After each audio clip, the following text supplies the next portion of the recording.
সামনে আয়, সমস্যা নাই। এই যে এভাবে এই যে লোডিংটা কাটলাম, এই যে আমি লোডিং করতেছি, দেখছেন? এভাবে মালয়েশিয়া পাম বাগানে লোডিং করতে হয়। তো যারা মালয়েশিয়া আসার ইচ্ছুক এভাবে লোডিং করতে হইবে পামেল বাগানে।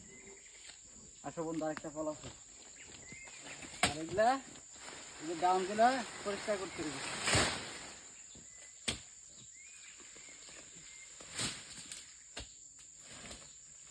এই যে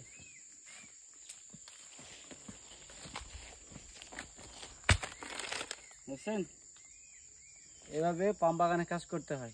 জঙ্গলগুলা দেখা তো ভাই একটু, এটা হলো মালয়েশিয়া পাম বাগানের জঙ্গল, ঠিক আছে? তো দেখে শুনে আসবেন এবং খুব চিন্তা ভাবনা করে আসবেন মালয়েশিয়া পাম বাগানে। নতুন করে কলিং খুলতেছে, সেটা তো ভালো করে জানেন, অবগত আছেন।